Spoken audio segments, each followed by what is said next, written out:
We will call to order the Lewis County Plan Growth Committee for March 15th, 2023. Time is 1:02. Let's do introductions. Scott Brummer, Lewis County Commissioner. Tammy Barconi, Planning and Building Manager for the City of Chehalis. Emil Pearson, City of Centralia Community Development Director.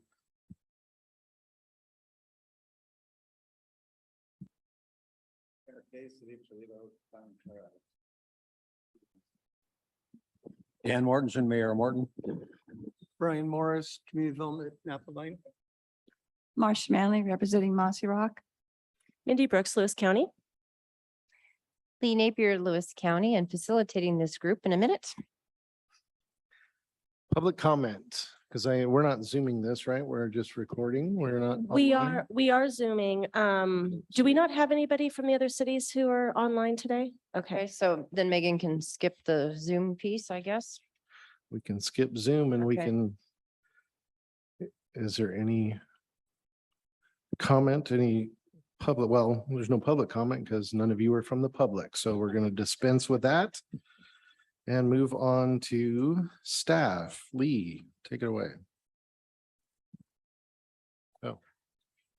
We'll pause for just a second to let people sit down, and we've gone through introductions, so if everybody could take a place. Do you want the table? You're good? I'm not going to say a word, Barb. You're always needed. We appreciate your input. Okay.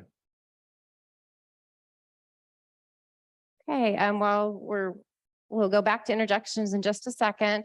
So again, welcome to the Plan Growth Committee. We have mayors and or representatives from each city, and we've done the introductions prior to a couple people joining us. So I guess we'll start again. If you just entered the room, would you please take a moment to introduce yourself?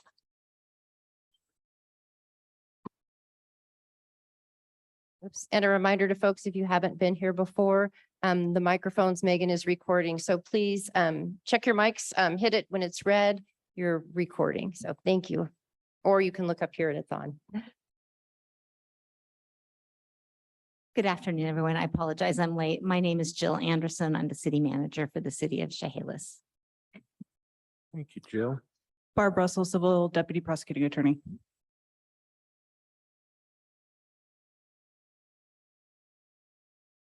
Okay. Go ahead, Lee. Okay, and we don't have, just for those who've also just joined, we still do not have anybody on Zoom. So all of the participants are in the room. And Megan, if somebody joins in, will you please let us know so we can introduce them? So we'll move on to the agenda, and the next agenda item is the population allocations. Mindy? Okay, thank you. So we're going to go through some information about the population allocations. You have in front of you a memo that I literally am updating on a daily, if not hourly basis as new information comes in. So what you have in front of you is not current because more information came in this morning and we printed these yesterday. So I'm just warning you in case if you got me information and it isn't represented in here, it will be next time. But we're going to go through it. So at the last meeting, we went over the county's base methodology to do population allocations, which was just using historic growth trend. And we started talking about what each city might want to bring to the table in terms of augmenting that, adjusting that based on current conditions. So this memo has grown since then to include what some of the cities have provided to me, a summary of what some of the cities have provided in terms of what you would like to do. And so what I wanted to do is walk through what I've received from the cities and ask that the cities, as I go through it, that the cities please jump in because I'm summarizing what you've told me and you know better than me. So we get to just jump in and and then after we do that round of talking about what the cities have provided, I'd like to ask the cities who have not provided an adjustment to let us know if you still plan on doing that.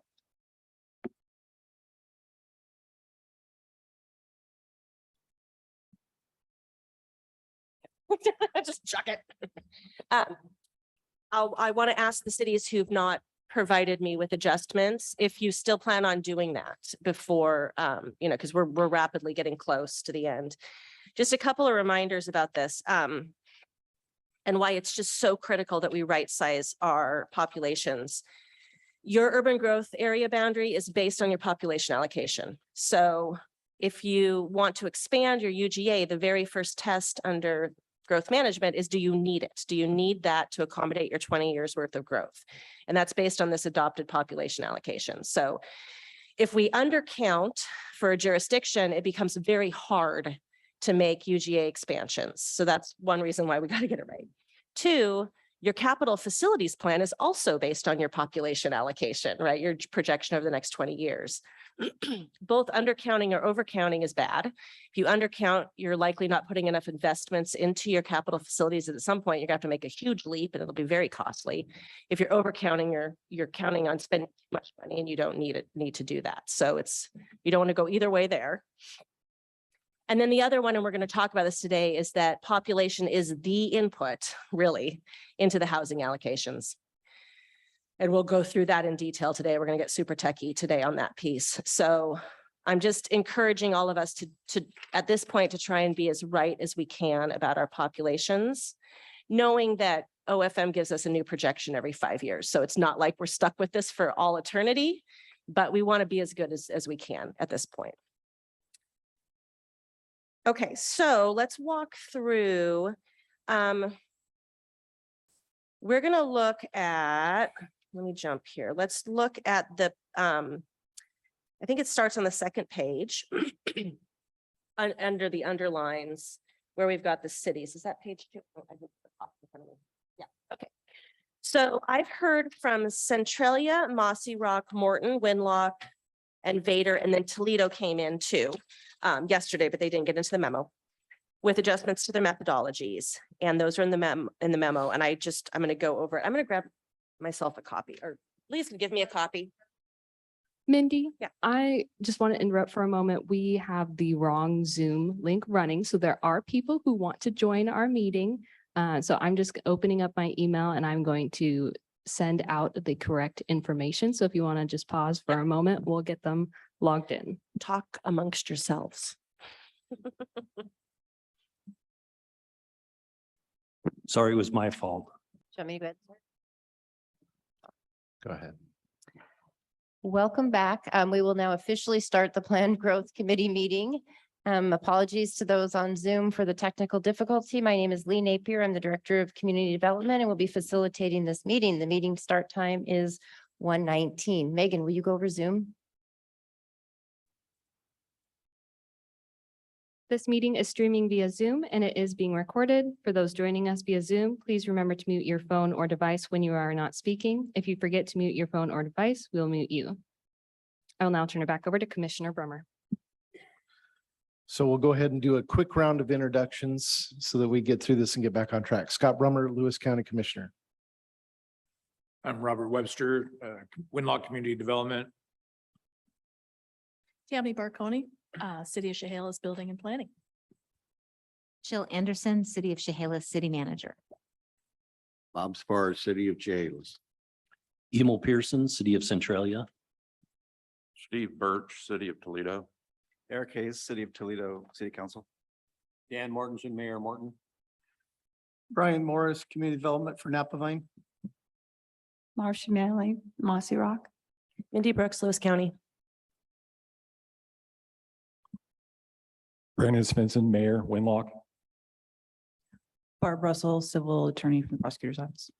And this is Lee Napier again. Will those on Zoom please introduce themselves? I see City of Centralia, go ahead and introduce yourself.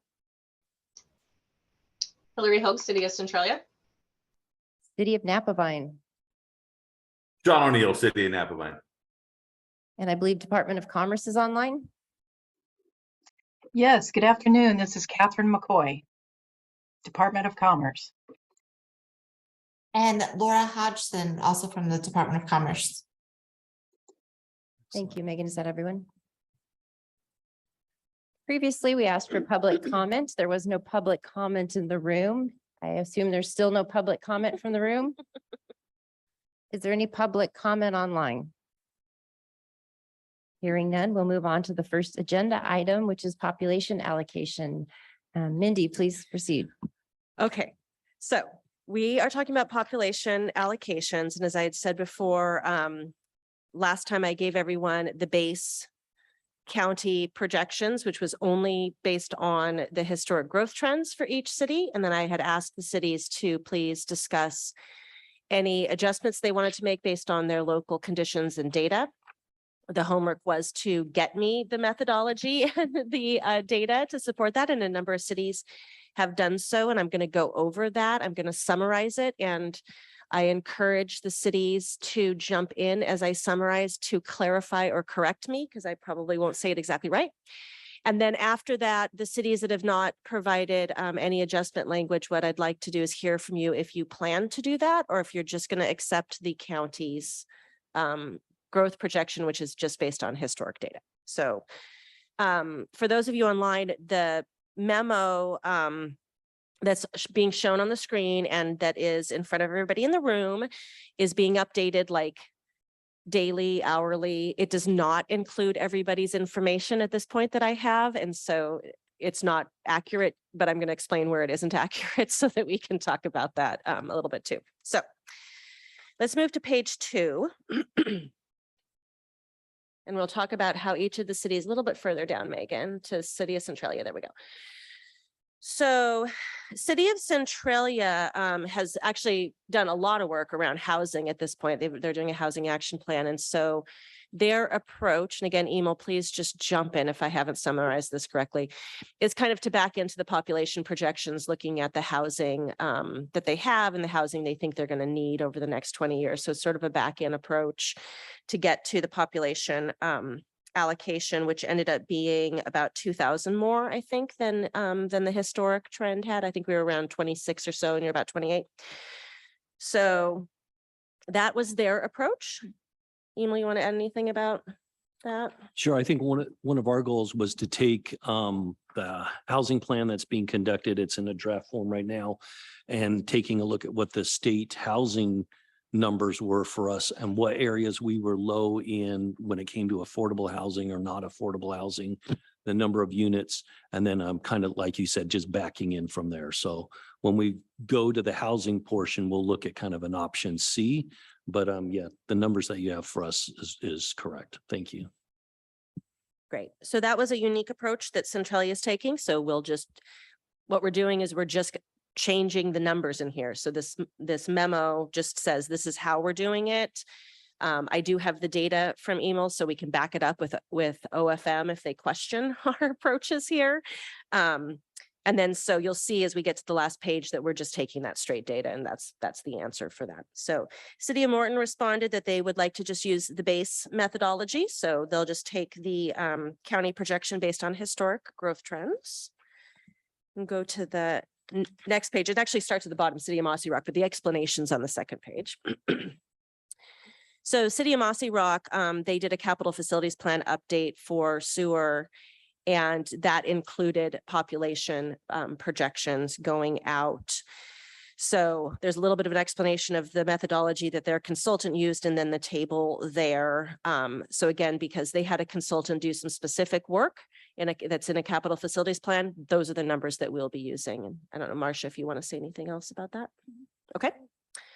So that's Mossy Rock's approach. We'll skip Napa Vine and PL. We'll come back to those.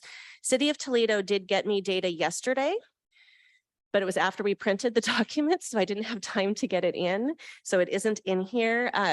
City of Toledo, do you guys want to say anything about your approach to it?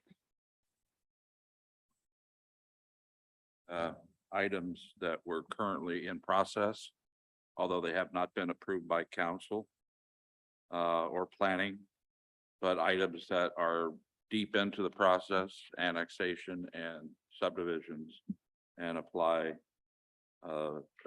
measure C or application C to those. We had given you a breakdown of the projected projects and the new projected households and housing supply. Great, thank you. Yeah, so City of Toledo, City of Vader, and City of Winlock all took similar approaches. So as we walk through those, you'll see all three of them are taking a very similar approach. So City of Vader, they and City of Winlock both took the approach of looking at what is either permitted and under development or is in like a pre-application process, or is, it's in the pipeline, it is coming, or is in the annexation report for Winlock about what the capacity is of the land that's coming in. And so they're using that permit data and the annexation data to project out then what is likely to happen in both of those cities. So you see that Vader, based on what's being constructed and what is coming quickly, pushes them to 1,344 people. City of Winlock, they have a annexation report that has a bunch of information, which is really useful in there, plus their current permitted and under development pops them up to 4,756 total. And I don't know if Vader or Winlock would like to add anything else around that, or if I summarized good enough. Okay, yeah. So those are the approaches that each of the cities that have given me information so far are taking.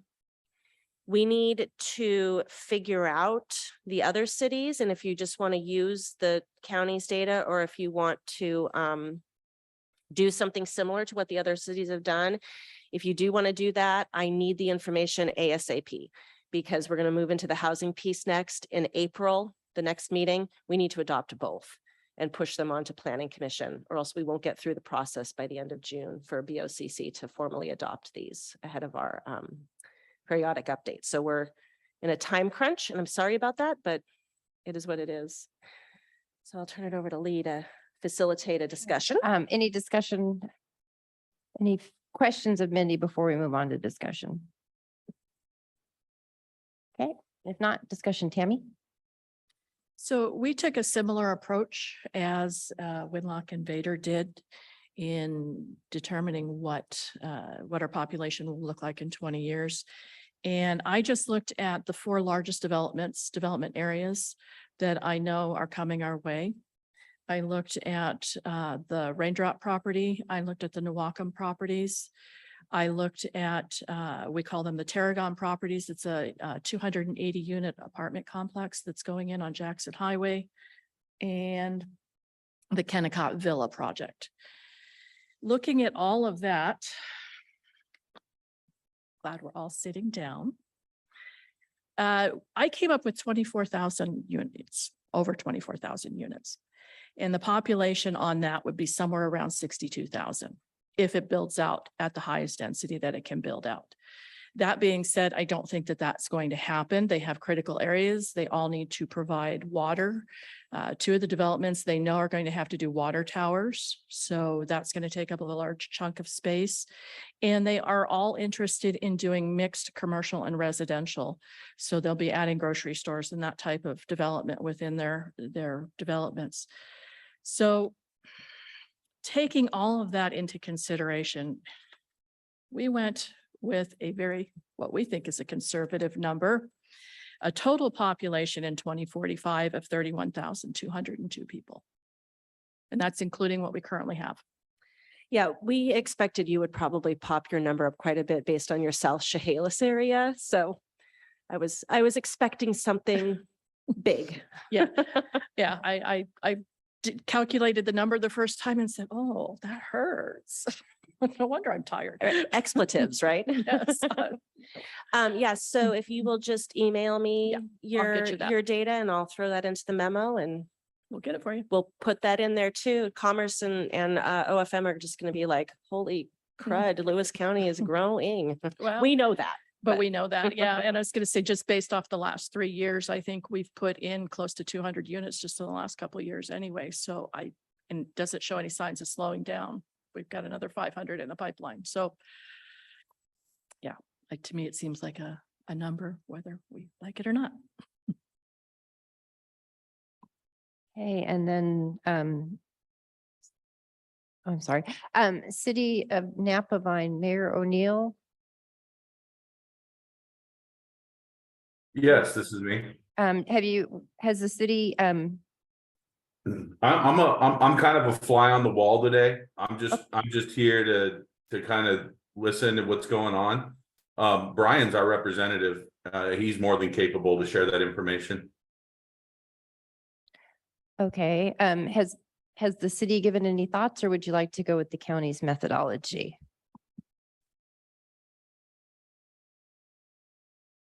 So as of right now, the city is pretty much taking the county's methodology.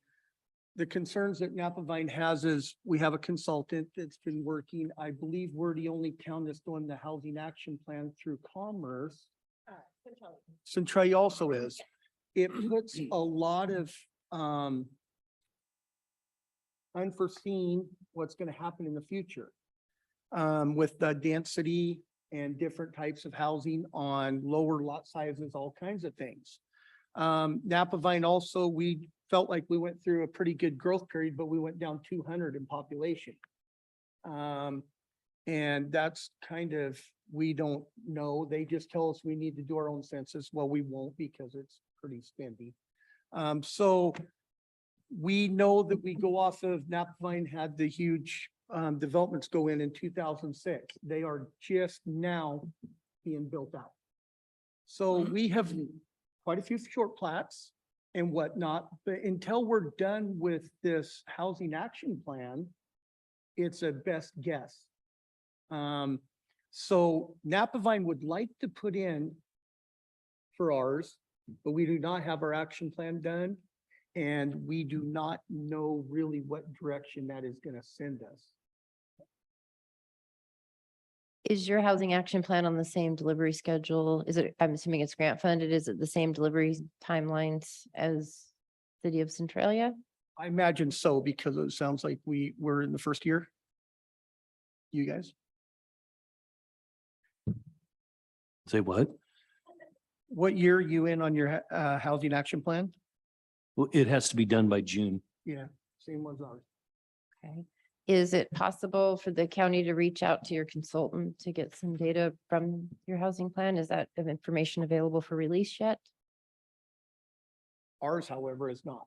Okay. We have gone to the public. No one showed up. So we're trying to do the best for what Napavine residents would like. Commerce has their own ideas on what we need to do for housing and to service that. And once we have that plan in place, well, then it'll be fairly elementary to figure it out. But at the 18%, the city of Napavine feels that's really close with the last 20 years. This could double that in a real quick. So I will shoot you, Megan, or Mindy, sorry, got you guys mixed up. I will send you our update as we know now, but I am understood that we can also amend this in 2025, correct? Yeah, so the way I sort of see this happening for most of us is we're going to do our best guess right now. That's what's going to feed into our grant applications for periodic update, which is July 1, which is why we're pushing to move so quickly to adoption of these. I suspect all of us are going to learn some things during our periodic update and are going to want to make some adjustments as we adopt the periodic update, make adjustments to the population and housing allocation. So there is a moment to adjust everything. And then, of course, 3 years after that, we have a new OFM projection, and we'll all meet and do this all happy dance one more time. So Napavine will make their best guess, and I'll have that to you by the end of the week. okay, that would be great. And yes, we can adjust later. Okay, so we have one jurisdiction that is not in the room, and have you had any communication with PL? I have had a little bit of communication with PL, but not enough to know where they stand on this, on if they want to use the county's projection, which they're in the negatives. Or if they want to do something different. So I'll reach out to them again. Okay, thank you. Are we good to move on to the next topic? Okay, I have one more thing. Sorry, my problem. I have one more thing. I did want to explain to you guys what we're thinking about doing for our Lewis County population allocation. And I welcome feedback. So it doesn't have very much bearing on your guys's life too much, other than it adjusts the share of population a little bit. But I did want to tell you how we're doing ours. It's awfully challenging actually to do Lewis County projections for the rural areas, because everything under growth management intends to push growth towards you guys. Like it pushes growth into the cities. So we are necessarily supposed to take a small share of population growth, but 50% of Lewis County lives in unincorporated rural Lewis County. So even a little teeny growth is huge for our county because we have so many people who already live in the rural areas. So it's really challenging to do this. What we did is we looked first at our two not towns, one of which is Onalaska, which has water and sewer and an urban growth area around it, which is legal. You can have an urban growth area around a not city. And then we looked at Packwood, which doesn't have an urban growth area, but it has water and sewers coming. So we looked at those two areas to do an estimate about how much those could grow, just kind of based on land capacity. Packwood has a lot of critical areas, so that reduces their capacity to grow, but looking at those two. So we put some projections in about growth for those two areas. And it's like quite a few people would be in those two areas. But again, the rural areas are going to grow. We have a huge capacity for growth. I did a quick inventory. There are 4,546 lots in the rural county that are zoned for rural development for RDD. They're not ag, they're not forest, they're not mineral land. They're zoned for housing development. Almost, just over 4,500 of those lots that are vacant. That's now not all those are going to develop, right? Because there's either not services, we don't have like fire or school that can serve them, or they've got critical areas, but still there's a huge capacity. So we ended up looking at a total of a 5% growth for including Onalaska, Packwood, and the rural areas as our growth trend, which still, puts a lot of growth into the rural areas, which is not what the Growth Management Act would like to see, but I think it is unrealistic to not expect some of those vacant lands to develop over the next 20 years. People like to live in rural areas, so it's going to happen that way. So that's what we ended up doing. So when you look at table 6, which is on page 5, I'll have Megan go to that for the people online. This table includes then all of it except that Vader's number isn't quite right. Toledo's numbers are not updated. What we just had talked about with the other cities are not updated. So the cities need to be updated. But you can see below that the Onalaska, Packwood, and other rural growth, and therefore the share of growth that goes into those spaces. Anybody have any questions about how Lewis County's our approach, or any suggestions or concerns with the approach we're taking? I do have one question. If the allocations go and the trend that they appear to be going with the individual cities, is the county going to go back to the state on this issue? What do you mean by that? Explain to me what you mean a little bit more so I. Does not the state issue the allocations for the county? No, OFM gives a high, medium, low projection to the county, and then we are charged to meet with you guys and do the allocations. And then we take that back to the state. As long as we're in their bracket, high, medium, and low bracket, and we justify with the data that you guys are giving us, we're good to go, which is why I'm trying to document everything in a memo. But yeah, it's actually the county's job to allocate. And we're still staying within the high, medium, and low, but gosh darn, we're going to start pushing that high here in a minute because we're growing really fast. Okay, sorry, that was my last piece. I just want to make sure everybody knew what the county was doing with our piece of it. Any other questions or discussion before we move on to the next agenda topic? Okay, the next agenda topic is the housing model. Back to you, Mindy. Okay, we're gonna get techie here.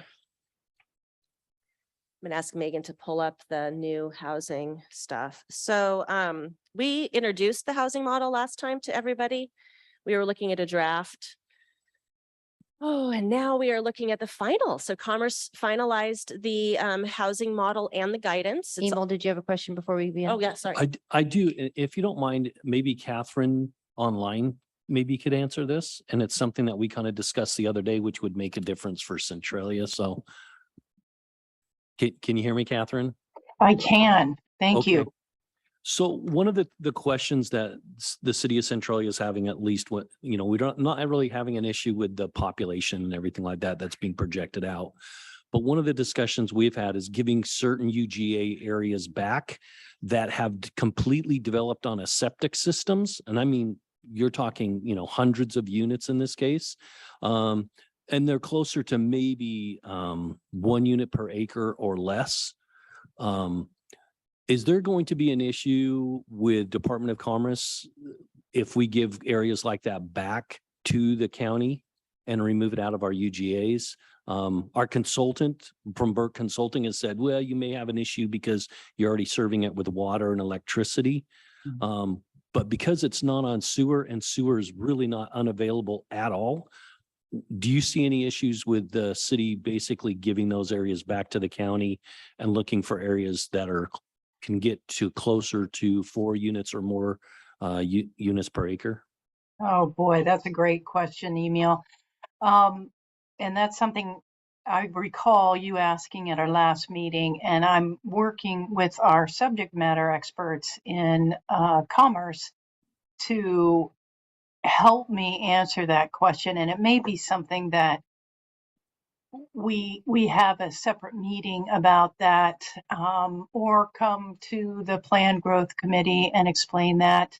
I don't have answers for you today, but I can certainly follow up on that and circle back with you as quickly as possible. I wish I had answers for you right now, but I'm still awaiting some information on that myself. That would be wonderful. I'll just look forward to seeing an email from you in the future. And if people would like to meet and talk to me about that from your group, I'm more than happy to. We're looking at what we call River Heights and part of Davis Hill. So in Centralia. Okay, that sounds great. Thank you. All right, thanks. And Emil, if I understood you correctly, the item for the parking lot, if you will, is a UGA swap. Yeah, we'd like to Okay, use that we'll put that in, terminology. we'll put that in the parking lot to make certain that and we we've bring had it back to the group, anything that we come up with. And we've had a good chat with your staff, so they understand where we're coming from. That's a great question. I suspect we're probably not the only county city group that's having this chat, so it's a really good question.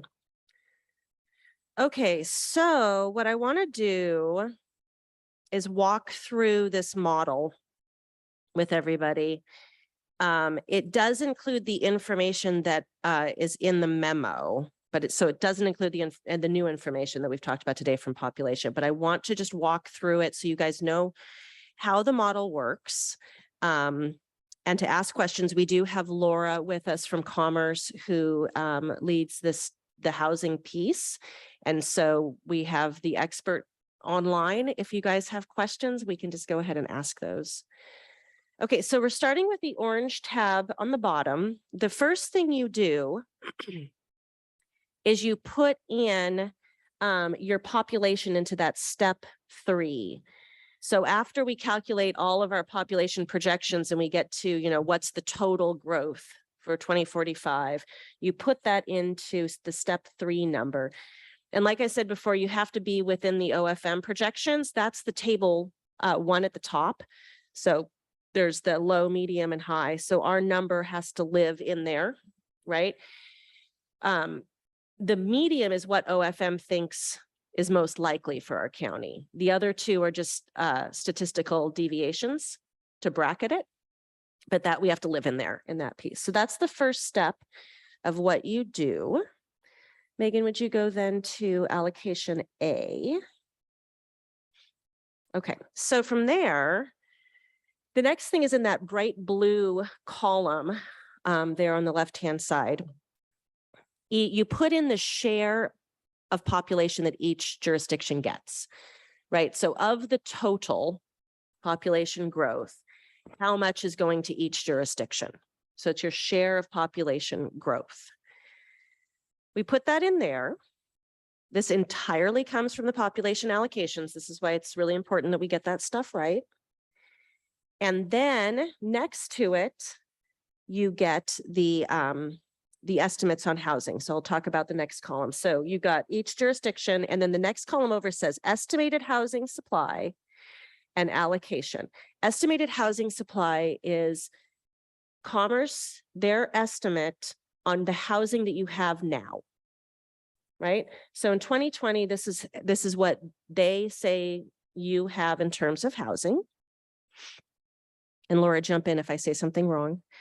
And then the next one down, the allocation, is the new housing that you're going to need by 2045 to accommodate. So this is the add on to the new you have to create is there.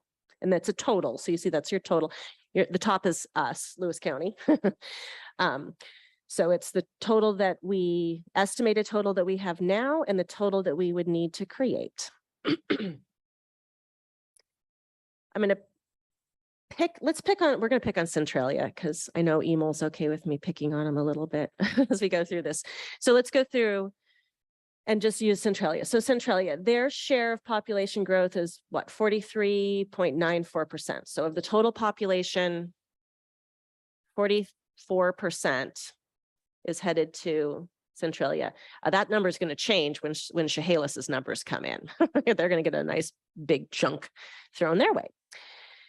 Okay, so Centralia, currently it says that Centralia has 7,593 housing units, and in order to accommodate their growth, they're going to need to add 2,904 units. Yes, please. Can you, I'm sorry, for Zoom, can you just dive into the microphone? You just made the comment that if Chehalis's number comes in, Centralia's number is going to change. Why is that?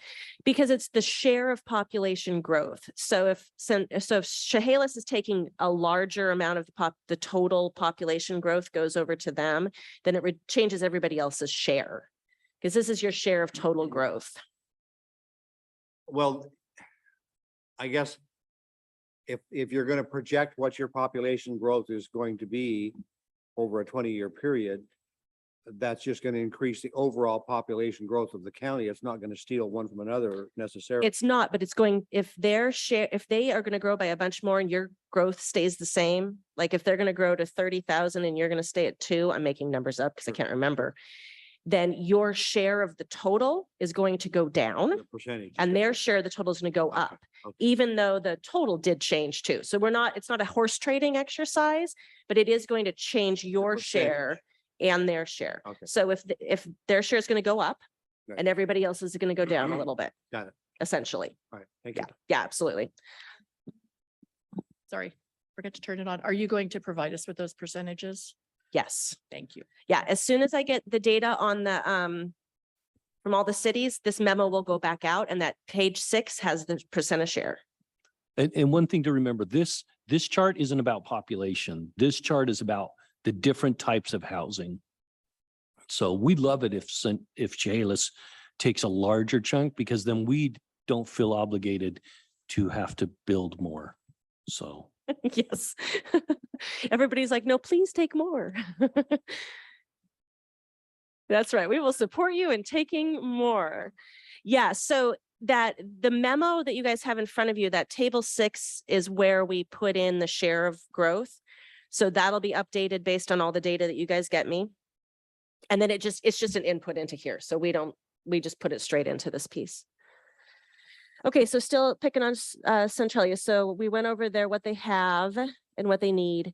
The next columns is the breakdown by income level.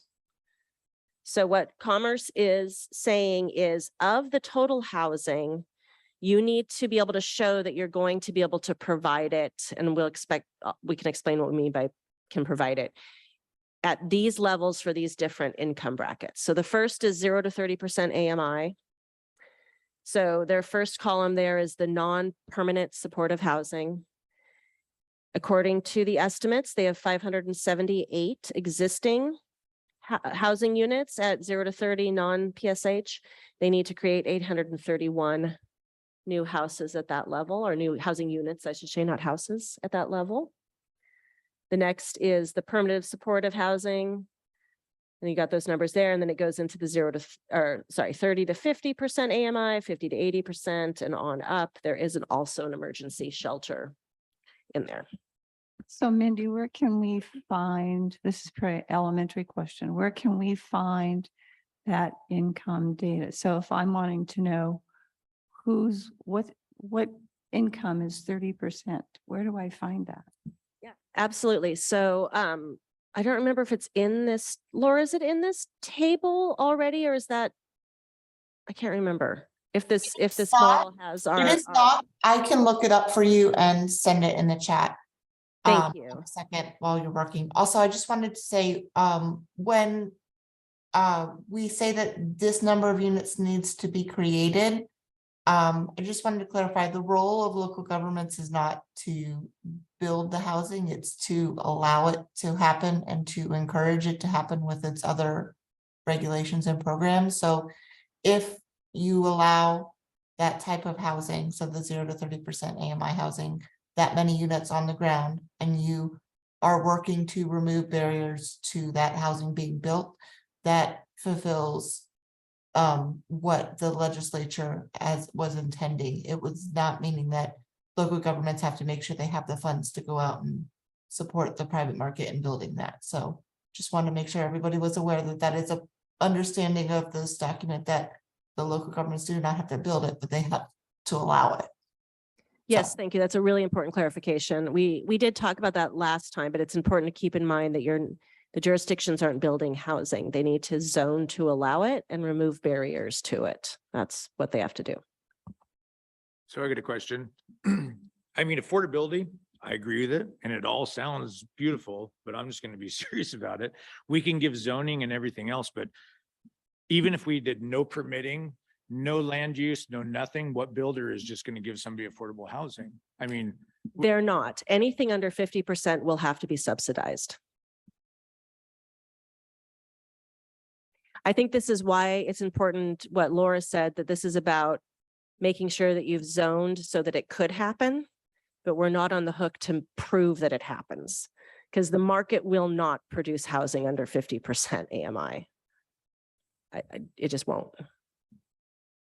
yeah, I mean, we're in the market right now, just an explosion of rental property. That's what we're seeing, like massive amounts of it. And, you know, hopefully rent will be good on them. That would be wonderful, but you know, that's our goal. I was going to say one thing that we've been talking with our housing consultant right now about is one of the things you do want to do though is if you know, whichever chart or whichever hybrid model we end up adopting, the one thing you might want to do though is to take the time to make sure your staff or whomever is actually tracking. If you're approving a whole lot of rentals, well, make sure you're tracking, you know, how many you've approved. It also make a big, yeah. And so it also makes a big deal on your overall budget, you know, how much, you know, property tax or whatever you're going to collect. But that's one of the things that we're going to make sure we're trying to do is to go back and say, okay, the number of permanent supportive housing, you know, if somebody's coming in and buying out a couple different hotels in Centralia and they're converted it over to permanent supportive housing, we need to make sure our zoning's in place to allow it. But at the same time as we want to be over here tracking it, so we have a good idea of how many are getting approved in the city limits, as well as over here in the UGA in the future. So.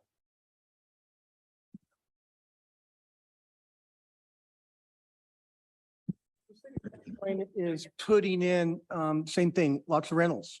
And what we're seeing is yes, there's this drive for affordable housing. But you take a threeplex and you put it amongst $500,000 houses, they no longer are affordable housing. They are rented as what the neighborhood theme is. So Napa Vine's a pretty nice town, and they put these apartment buildings in, and then the smallest apartment goes for $1,400 a month. And I understand there's a need for the affordable housing. But how do you go about that without making a way lower? Do you understand what yeah. No, absolutely. No, I mean, it's a reasonable question. Yeah, like this, I think this is why what Laura said is really important. Is it's not our job to prove that this to make this happen. What our job is to, I sort of view it as once we move into our periodic updates, we need to look at our zoning, all of us, and we need to do land capacity analysis. So we need to say, okay, let's say this zone allows apartments and row houses and doesn't allow single family. So it's pushing towards the like 80%, below 80% AMI, right? Say, okay, well, great, let's do a land capacity analysis and see if it were to max itself out, subtracting critical areas and area for infrastructure. How many units could it in theory create at these different levels? Knowing that what you said is absolutely right. The market will still dictate what happens unless if we have subsidy come in, right? And so what Emil's talking about, that's subsidized housing. It's not market housing. And a lot of jurisdictions, are looking to get subsidies in so that they can have housing for people who are making minimum wage because they can't afford apartments at 1,400, it is what it is. I did want to talk a little bit more about the model, unless if there's other questions. I don't want to stifle questions. Okay, so we looked at model A. Let's look at method B. So Commerce has done two different methods. Here, there's a method A and a method B. Method A was just sort of a straight shot. Everybody gets kind of the same percentage breakdowns in each of the columns. This one is different. I'm not going to try and explain it. If we want to explain it, I'll let Laura do it. But I think the take home message is that there are two different options that Commerce has proposed, and we can propose a method C. And Emil started talking a little bit earlier about a method C that he would like to propose as we move into this piece of it. One of the pieces that I would like to ask about for this group is, we discussed last time that most of the work that OFM and Commerce do for Washington is for counties that don't allow people to use their UGAs the way we do. So we're kind of a unique county, right? We let the cities, we have ILAs with cities and they really develop their UGA like the city, right? So one of my suggestions is for those cities that have a housing inventory, if you know your housing units and your city limits and your UGA, we can right size that estimated supply, right? So that's one way I could see us augmenting this, is just to right size the estimated piece, because you've done a housing inventory. You can count the housing units in your city limits and your UGA. And I'm not talking about the breakdown, like you don't have to say, oh, well, we have this many at 0 to 30. I'm just talking about the total. We could still use either of these models in terms of how Commerce breaks the percentages out, but just right sizing what you actually have, what your supply is, would be really useful, in my opinion. Emil, I'm kind of picking on you a lot, but you've done a lot of work on this. Do you want to kind of talk about how you guys are looking at these two models or two methods? Sure. So like I said, this before we just heard some other people's numbers. So I'm really excited about them. So, but what we did was we took the allocation A and allocation B. And then if you actually push the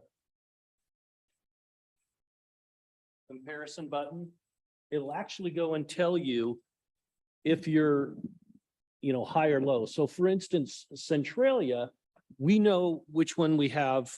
For example, we have more units according to our housing plan. We're missing the mark when it comes to PSH housing. we also know that above 80%, we also are missing housing there. We kind of do a great job in between the 30 to 80% ratio. The city of Centralia carries more than its weight according to our housing study. And so what we did was we said, you know what would happen is if we carry more of the weight on the outside. So we turned around and said, what if we did option C, which would be is in the, since we know we were low in the PHS range, the 0 to 30%, what if we took allocation A and took that area and said, all right, we'll carry the higher numbers there. And then we also will take in allocation B, we'll take the, since we know our housing numbers are missing on that ratio, we'll take the higher numbers also on that one. So for us, what we did was we said, we'll take the brunt load of both of those because we know our housing study is saying we're missing out on those. So that's kind of what we focused on, was just saying, hey, what are we missing? Where can we change our codes to encourage that? And that's, and to be honest, it's interesting because it's already happening. The changes that we're already looking at are already facilitating. Everybody's read in the newspaper, the Motel 6 is converting over to, the PHS. Oil has recently been purchased to go into that. Now we're seeing another hotel being looked at that, same type of housing. So the nice thing for us is, guess what? That 0 to 30% is already being filled kind of by just the market happening that way. But at the same time is we need to also make sure, for us, we're already drafting the codes and actually have a draft of it, of how to kind of say, no, that's not going to continue to happen.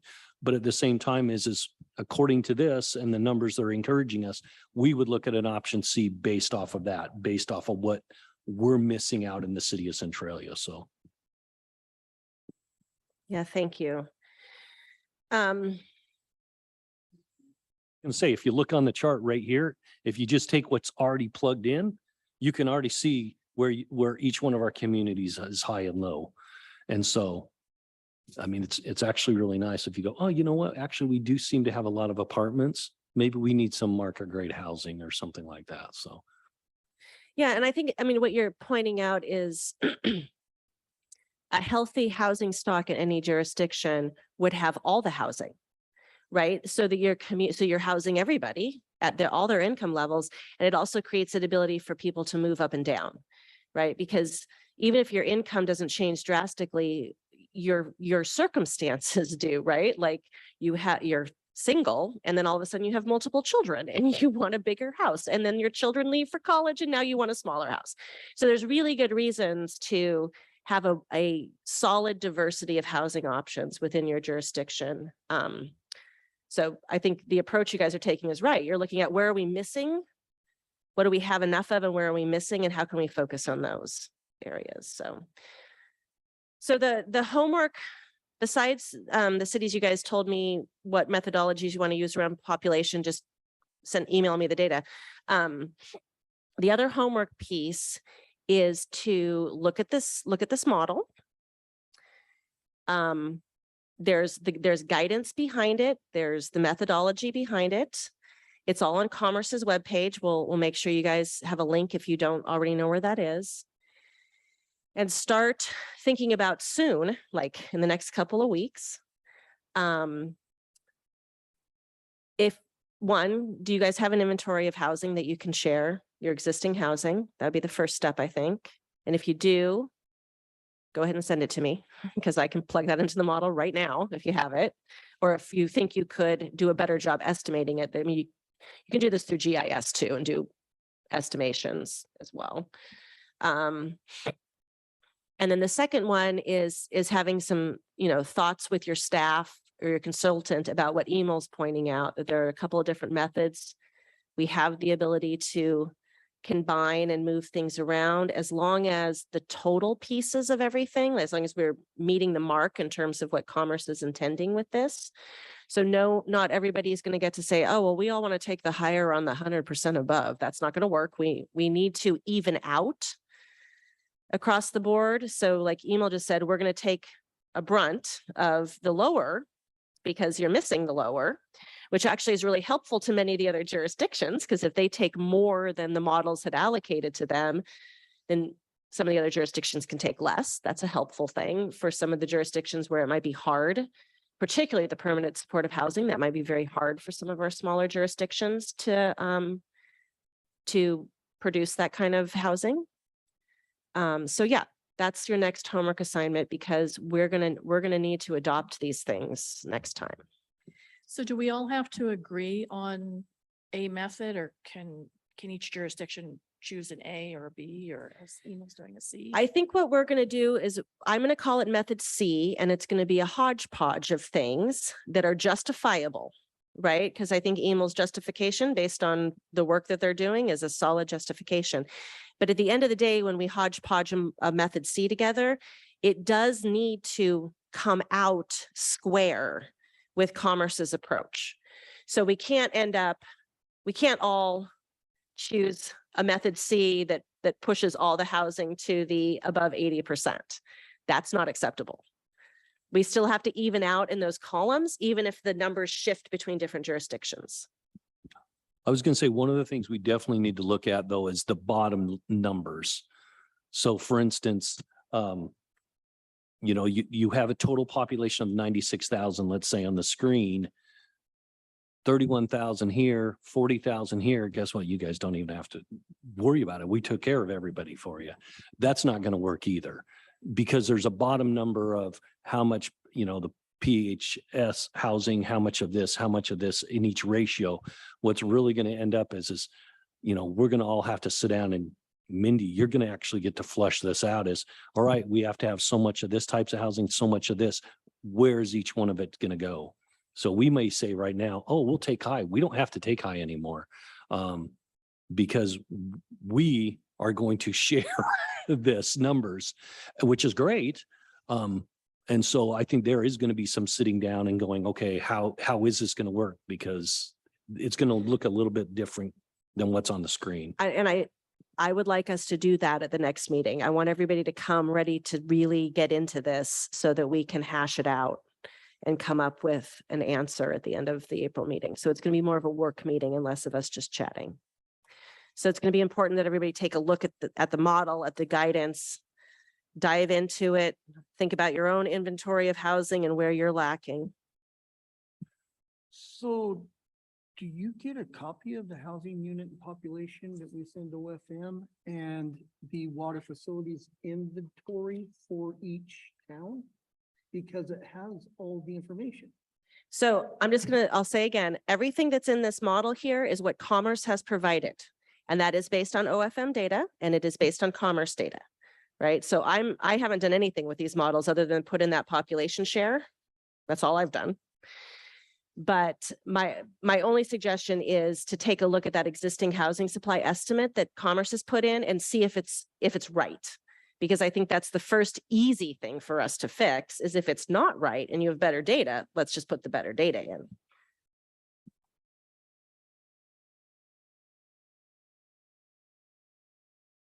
Other thoughts or questions? This model is daunting, so it wouldn't, I mean, if you got questions, I've been looking at this thing for since the draft came out and I'm still like, it's hard. This is a hard one.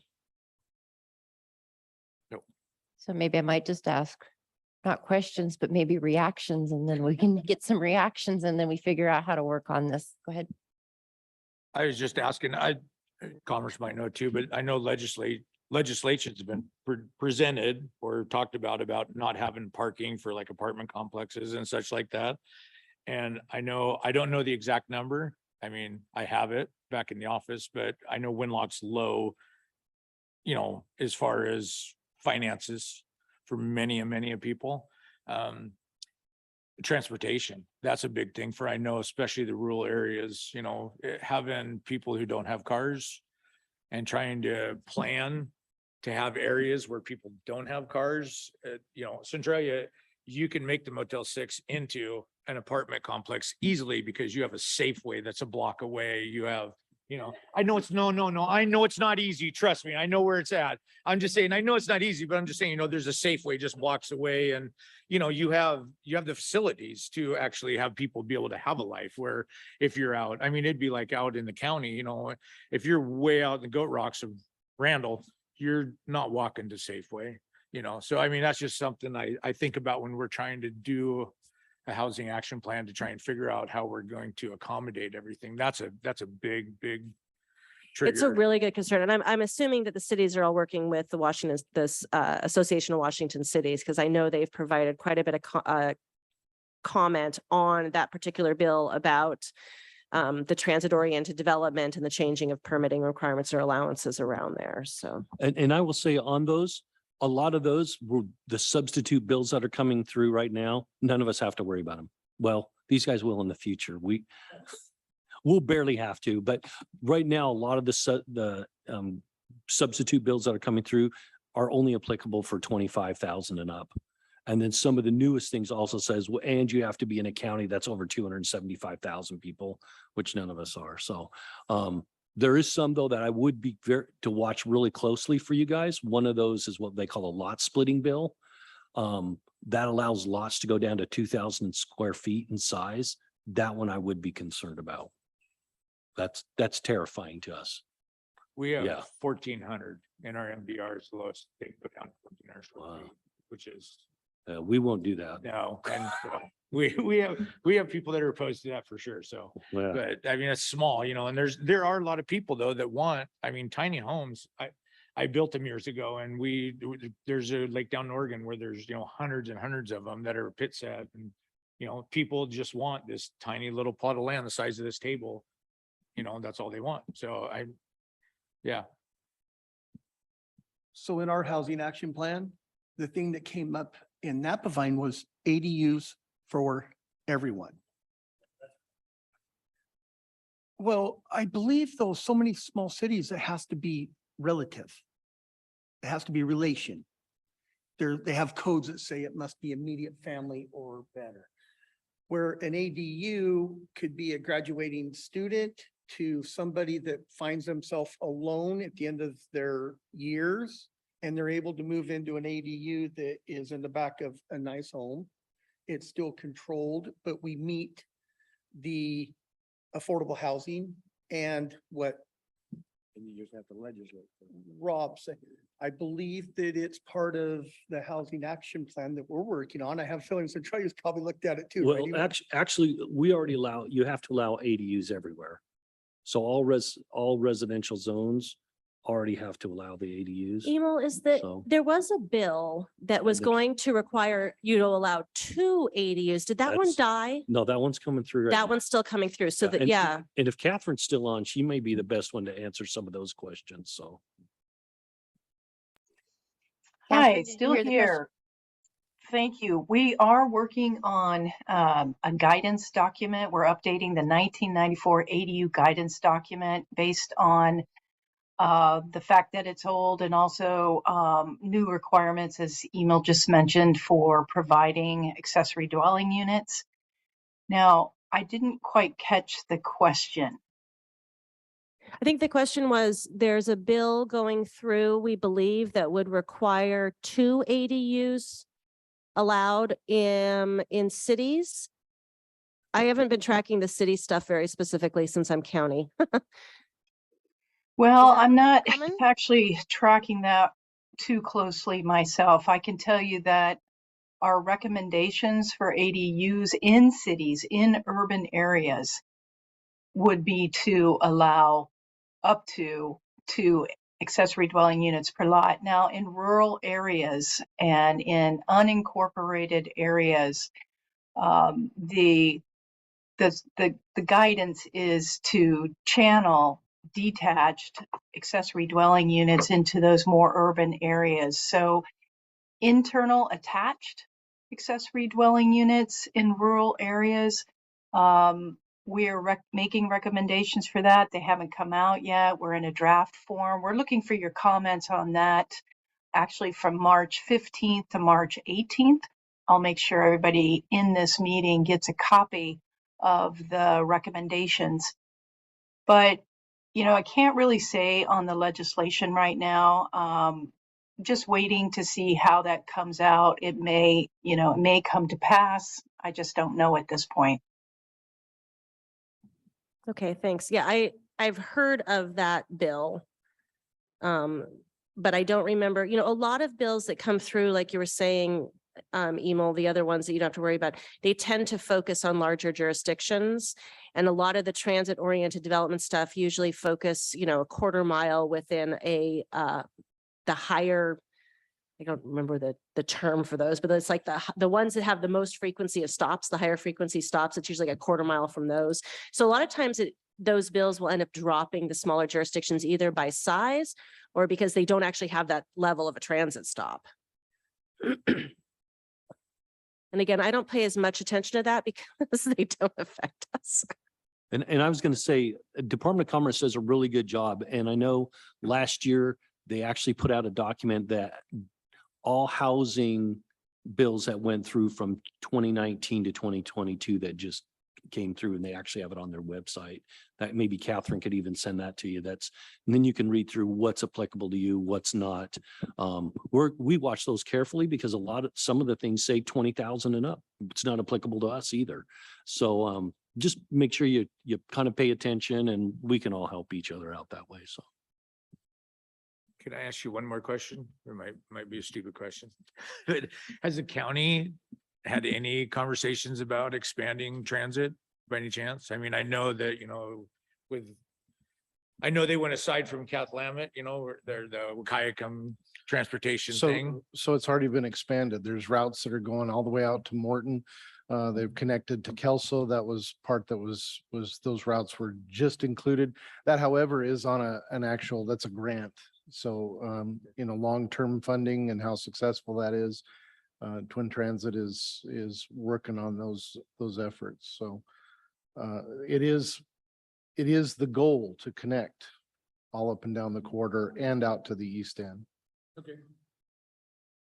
Yeah, as places like Packwood grow, I think that there'll be more of an impetus because the population will be there to support more of that. And it's just not there right at this time, but it'll get there.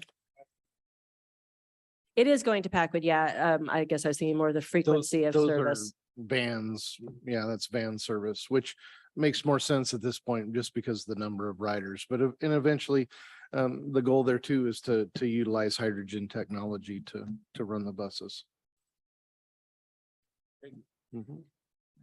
For those on Zoom, any questions, reactions, or comments on the housing allocation model?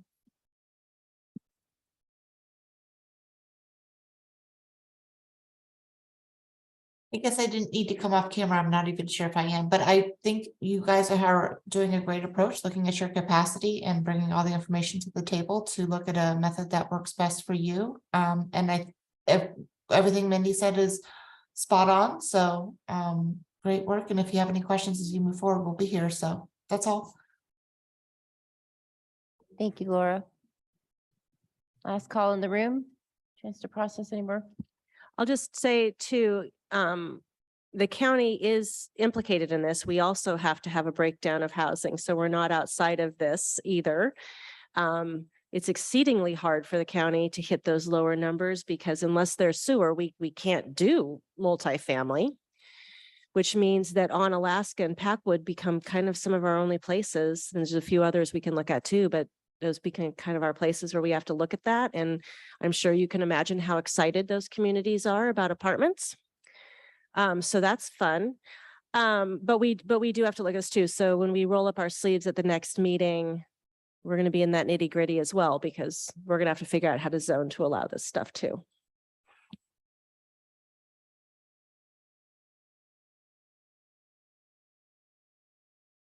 Okay, I think we're good to move on. So I just want to really thank everybody for their participation here today. This is my 10th year with the Planned Growth Committee, and I think that this has been the most robust conversation. And I know it's not easy to get away from what you're doing back where you work to come have these conversations. And this year definitely has some tough topics. And I'm just really proud of how everybody is participating and how you're showing up with good questions. And I feel like we're all in this together. And so thank you for that. The next next Planned Growth Committee meeting is the 19th. And so at that time, as Mindy has alluded to, we're going to be voting on population and housing allocations. So We've received a lot of information today, prior to the meeting, during the meeting. We're expecting some more information to come in. So please, as Mindy mentioned, that's your homework assignment. The reason that we're pushing or the reason that we need this decision on that deadline is that this type of work goes through an adoption process. And that goes before the Planning Commission and then ultimately the Board of County Commissioners. And in order to meet our timelines, we have to have that done by June. So it's important that this group finish our work in that April time period. So again, in the next 2 weeks, Mindy's going to be sending out some information to you all about the updated population and housing allocation memos that you saw here today. Those memos will explain the methodology. So if you haven't shared your methodology, please share it or review the methodology when she sends it out to you. And if you have any additional data to provide, please get it into us soon. Again, at the 19th, we'll walk through the final methodologies. That is going to be the recommendation that goes on to the Planning Commission, which goes on to the county commissioners.